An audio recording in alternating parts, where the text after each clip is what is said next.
গেছে রাইস্বর্গ পরিবারের ধ্বংসের খেলা জয়মা উঠেছে আমি প্রমাণ কইরা তো বুঝে লগ্নবষ্ট মাইয়ের বিয়া কইরা ঘরে আনিলেই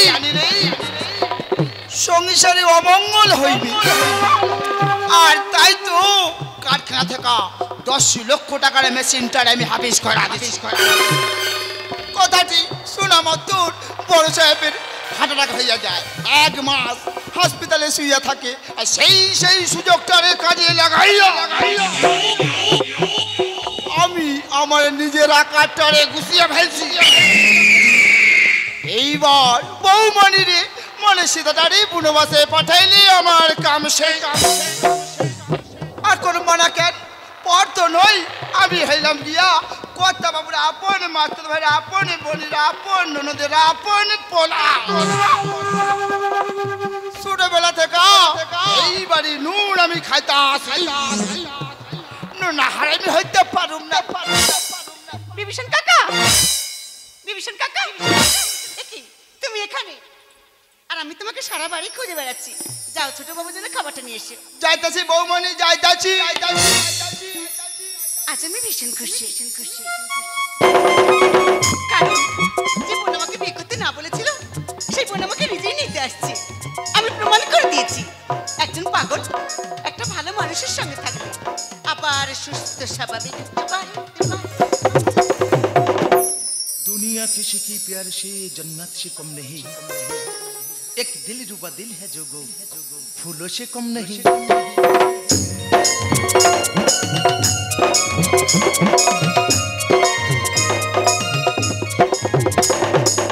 জানো এক সময় মনে হতো আমার মতো পাগল মানসিক ভারসাম্যহীন মানুষের এই পৃথিবীতে বেঁচে থেকে কি লাভ কিন্তু কিন্তু কিন্তু তোমার কাছে বারবার মনে হয় আরো অনেক বছর ধরে বাঁচতে থাকি আচ্ছা তুমি আমার জীবনে আরো অনেক আগা শুনি কেন কোথায় লুকিয়েছিলে লুকিয়ে থাকবো কেন তোমার কাছেই ছিলাম তুমি খোঁজনি তাই পাওনি ওই জন্য তো বলে অনেক শক্তিবান নাবিক হাল ছেড়ে দেয় হার মানে দ্রুত নামে জীবন যুদ্ধে তারাই তো জিতে যারা বলে জিতবই আমার হিয়ার মাঝে লুকিয়েছিলে দেখতে তোমায় পাইনি আমি দেখতে তোমায় পাইনি বাহির পানে আমি যে দেখেছি বাহির পানে আমার হৃদয় পানে যাইনি আমার হিয়ার মাঝে লুকিয়েছিলে দেখতে তোমায় পাইনি আমি দেখতে তোমায় পাইনি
যে পাগল মালটা এত তাড়াতাড়ি সুস্থ হলে কি হবে, তাই তো? বলবো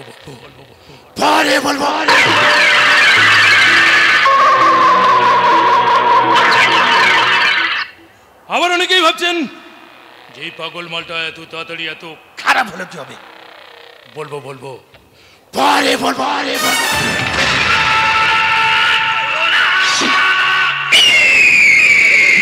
কিন্তু তুমি আমাকে মারলে কেন?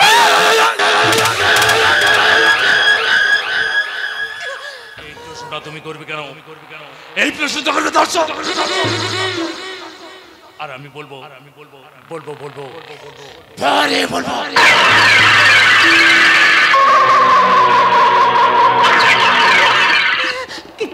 কিন্তু আমি তোমার জীবনের থেকেও বেশি তোমাকে ভালোবাসতাম।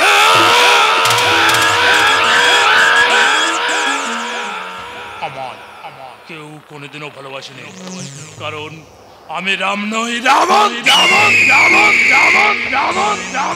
আমার মা ছিল প্রতিমা বাই। দশরথ রায় সর্বজ্ঞর সঙ্গে অবৈধ সম্পর্ক জড়িয়ে পড়ায় জন্ম হয়েছিল আমার, কিন্তু দশরথ রায় সর্বজ্ঞ সেই সম্পর্ক অস্বীকার করায় আমার মা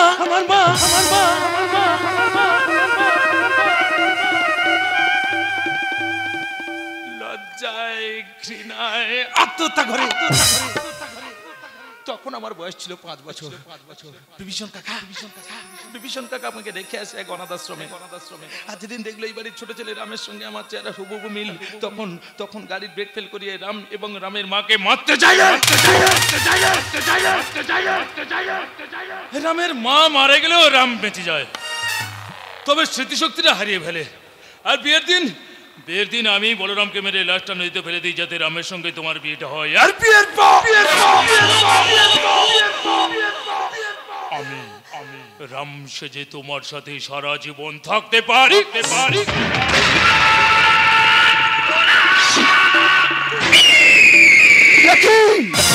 ছোট সাহেব, তুই বউ মেরে মারলে কেন? না মালটা এখনো মারেনি, কই মাছের জীবন। যাও বাইরে অ্যাম্বুলেন্স দাঁড়িয়ে আছে, ভালো কোনো শ্মশান দেখে ওর বুকে মাটি দিয়ে দাও। যাও, চলে যাও। আর করব না কেন? পর তো নই, আমি হইলাম গিয়া কর্তা বাবুর আপন, মাতুদ ভাইরা আপন, বোনেরা আপন, ননদের আপন পোলান। ছোটবেলা থেকে এই বাড়ি নুন আমি খাইতাম। আরো খাও। না হারামি হইতে পারুম না। যাও, চলে যাও বিভীষণ কাকা, চলে যাও। বিষ্ণু কাকা গাড়ির শব্দ মনে হয়, কে জিনিস কাছে যাও, তাড়াতাড়ি যাও। আবার আমাকে রাবণ থেকে রাম সাথে যাও। বিষ্ণু কাকা চলে যাও।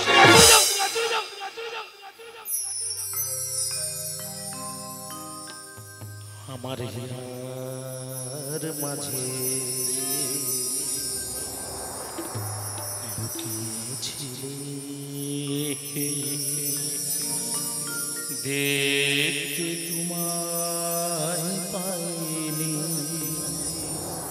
আমি দেখতে তোমায় পাইনি।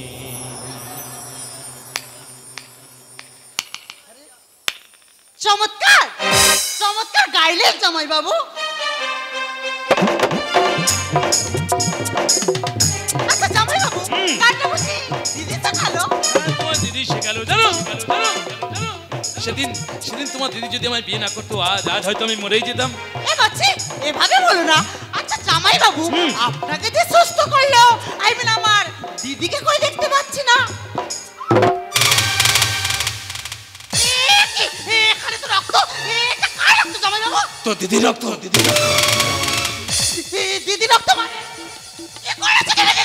আর তেমন কিছু নয়, হঠাৎ মাত্রা গরম হয়ে যায়, হাতের কাছে ছুটে চলে চালিয়ে দিই। আর তো দিদি মারা যায়। ছোট লোক জানোয়ার, আমি সবার কাছে বলে দেবো। দিদিকে করে বাবা, এখান থেকে বাইরে বেরোতে হলে তবে তো বলবি না। পিছনে তাকিয়ে দেখ, তো বাবা দাঁড়িয়ে আছে, দেখ।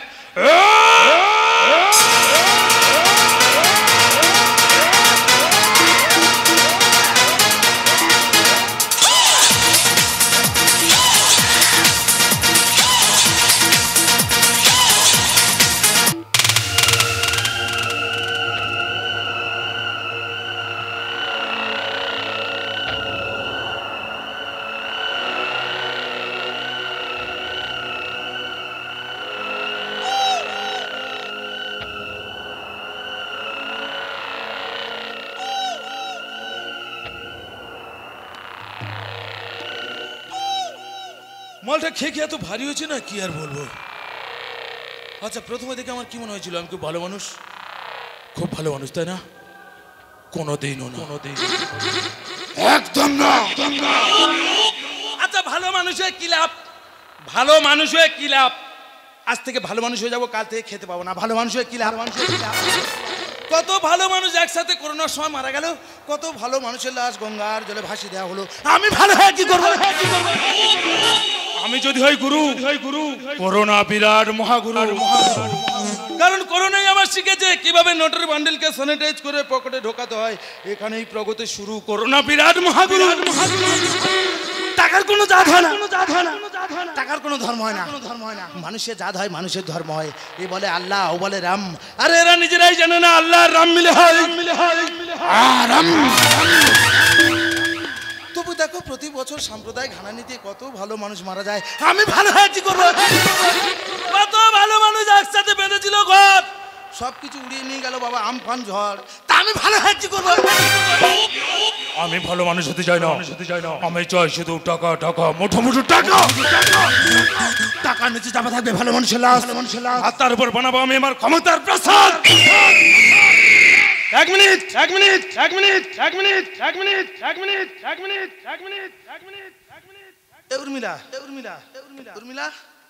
উর্মিলা, কতদূর পৌঁছেছিস মা? স্বর্গবতে পৌঁছে গেছিস? আচ্ছা, ওখানে পৌঁছে গিয়ে আমার একটা মিসড কল দিস, তাহলে আমি বুঝতে পারবো যে তুই ওখানে পৌঁছে গেছিস। তবে কি জানো, আমার খুব শখ ছিল শালির সঙ্গে একটু মজা করবো। শালা তার হলো না। কেন হবে না? কেন হবে না? কেন কি হয়েছে? মারা গেছে? তাতে কি হয়েছে? সবাই তো জ্যান্ত মানুষ রেপ করে। সারা মরা মানুষের রেপ করতে কেমন লাগবে কি জানি। আঁচড়াবে না, খামচাবে না, কোনো বাধা দেবে না, তবে তাই করি।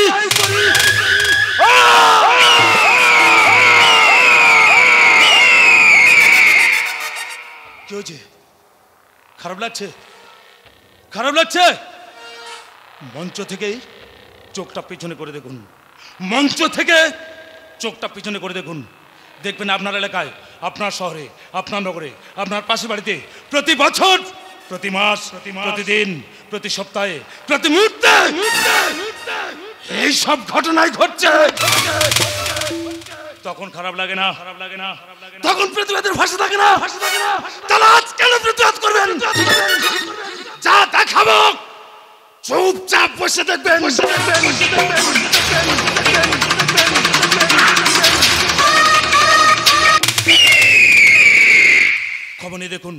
খবর নিয়ে দেখুন আজও ভারতবর্ষের বুকে 3.5 বছরের কন্যাকে ধর্ষণ হয়।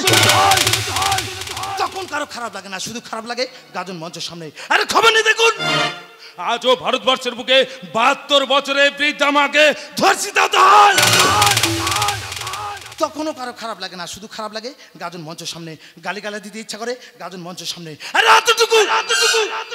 এতটুকু জমির জন্য এক ভাই আর এক ভাইয়ের গলায় কাটারির কম বসে দেয়।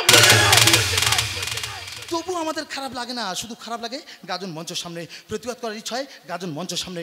আমি বলছি খারাপ লাগার অভ্যাসটা তৈরি করুন, প্রতিবাদের ভাষাটা মুখ থেকে বেরিয়ে আসুন, তুলে নিন। তবে সেটা গাজনে অভিনয় করা রাবণের বিরুদ্ধে নয়।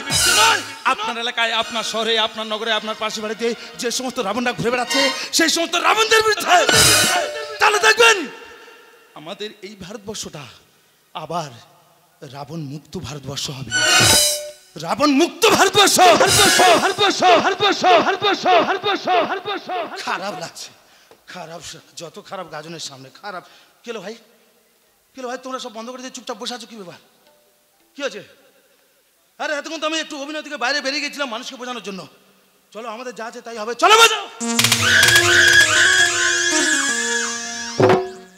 স্নেহ মায়া মমতা দিয়েছে বিসর্জন, টাটকা বাসি বাছি না আমি। কলি যুগে রাবণ।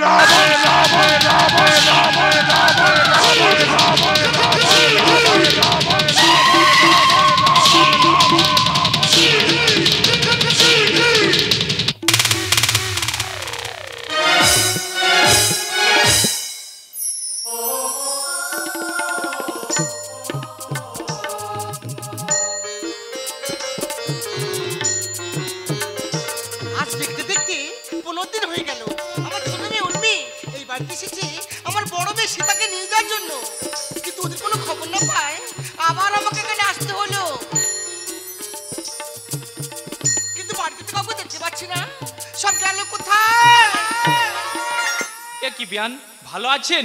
কখন এলেন? এই তো কিছুক্ষণ। আপনি ভালো আছেন বিআই মশাই? হ্যাঁ আমি ভালো আছি। কিন্তু মেজামাকে দেখছি না। তা তো আমি জানি না, আমি 1.5 মাস হসপিটালে ভর্তি ছিলাম, আজ ছুটি হয়েছে তাই বাড়িতে চলে এসেছি। সে কি? তাহলে সব গেল কোথায়? কে বলতে পারবে ওরা এখন কোথায় আছে, কেমন আছে? আমি জানি ওই শয়তানটা কোথায় আছে। শয়তান? কে শয়তান? কার কথা বলছিস? ও সাহেব, আপনার বাড়িতে এতদিন যে রাম সেজেছিল সে আসলে রাম নয়, রাবণ। বিভীষণ, তুই কি বলছিস? ঠিকই বলছি বড় সাহেব, ঠিকই বলছি। রাবণ হলো প্রতিমা ভাইয়ের গর্ভজাত, তোমারই ঔরজাত সন্তান। বিভীষণ! একদিন সম্পত্তি নবী রামের বিয়ের পর রামকে সরাইয়া ফেলে ওই শয়তানটারে এই বাড়িতে আমি আনছিলাম। যেদিন বউ মরে শুনি ভাই না আমারে লালটা শ্মশানে পুঁতে দিতে বলে। বাবু তুই নাই, আমি বৌমণি মোহ শ্মশানে গিয়ে মাটি খুলতেছি, তখনই হঠাৎ আমার ফোনে খবর এলো আমার ঘর বাড়ি সব আগুন লাগা পুইরা গেছে। তখনই বুঝছিলাম আমাগো পাপের সাজা। তাই বউ বলে ভাই জানছি, তবে ওই শয়তানটা মনে হয় উর্মিকে মায়েরা ফেলাছে।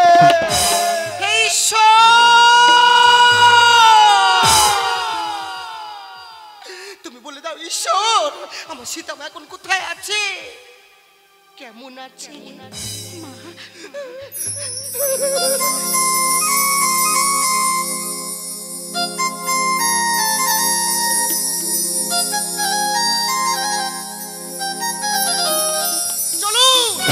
চলুন বিআই মশাই, আমরা সবাই মিলে ওই শয়তানটার বিরুদ্ধে থানায় নালিশ জানাই।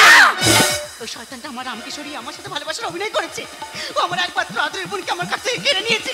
তাই ওই শয়তানটার উপযুক্ত শাস্তি আমি দেব। বিভীষণ কাকা!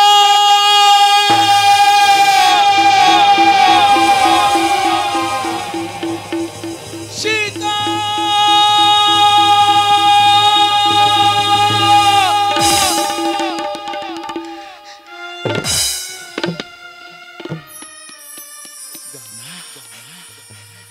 আমায় কিছু খেতে দাও না।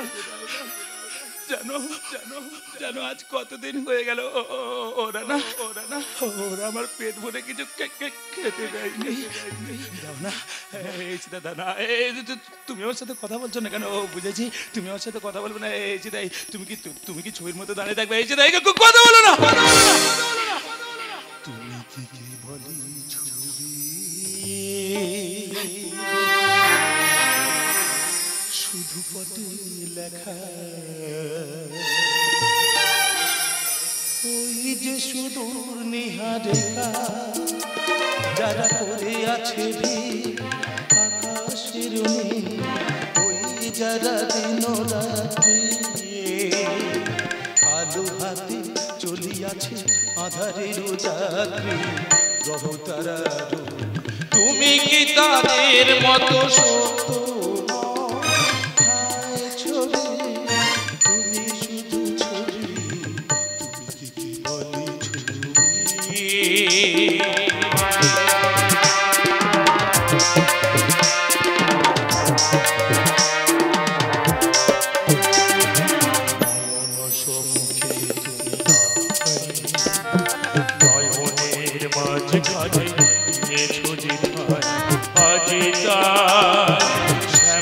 শ্যামল তুমি মিলে মায়নি আমার নিকি তোমাকে পেয়েছি তার অন্তরে নাহি জানি কেহ নাহি জানি তব সুর বাজে মোর প্রাণে গভীর অন্তরে তুমি কবি নাও ছবি নাও ছবি নাও শুধু ছবি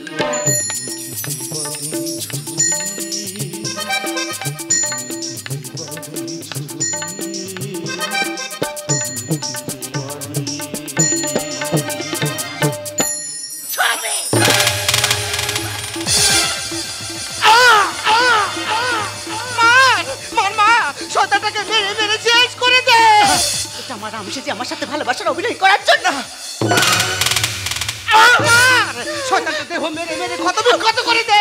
এটা আমার একমাত্র আদরের বোনকে আমার কাছ থেকে কেড়ে নেওয়ার জন্য।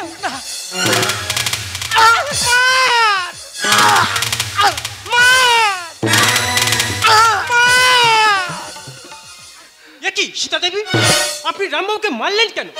আপনার সঙ্গে যে রাবণ রাম সেজে অভিনয় করেছিল সেই রাবণ এবং বিভীষণ বাবুকে আমরা গ্রেপ্তার করেছি, কিন্তু আপনি কি করলেন? কনস্টেবল বাইরে দাঁড়িয়ে আছে আপনাকে নিয়ে যাওয়ার জন্য।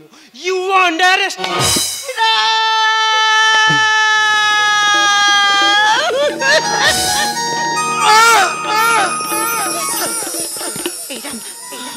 তুমি বিশ্বাস করো, আমি তোকে মারতে চাইনি। আমি তো শুধু এই শয়তানটাকে শেষ করতে চেয়েছিলাম।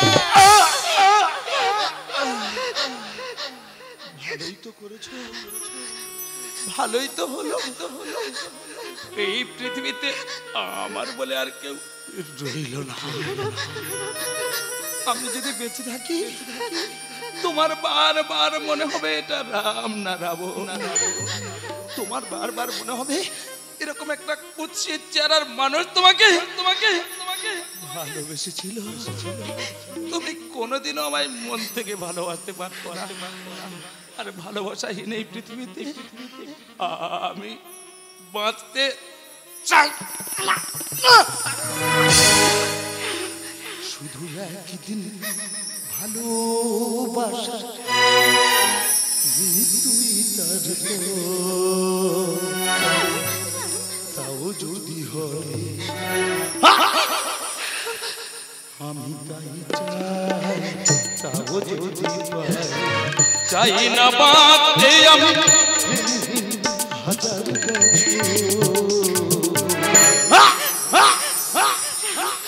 চাই না বাঁচতে আমি হাজার বছর, চাই না বাঁচতে আমি হাজার বছর।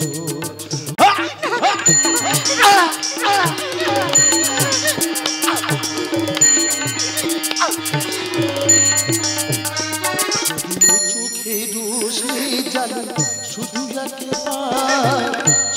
একবার, যদিও চোখে রোশনি জ্বালা শুধু একবার, আমি তাতেই পড়াতে রাজি যা কিছু আমার আমি চাই না দেখতে ওই প্রাণহীন চোখের পাথর।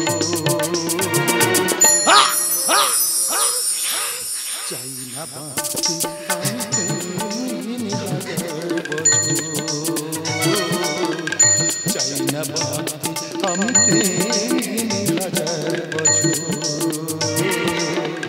চাই না বাঁচতে আমি হাজার বছর।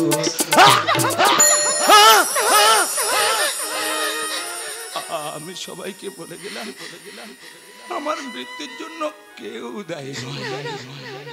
আমি নিজেই নিজেকে শেষ করে ফেলেছি। কারণ ছুটছে মানুষের লোভ লালসা স্বার্থের খেয়ালে হয়েছে ভালোবাসার এই কষাই খানায় চেনা পৃথিবী অচেনা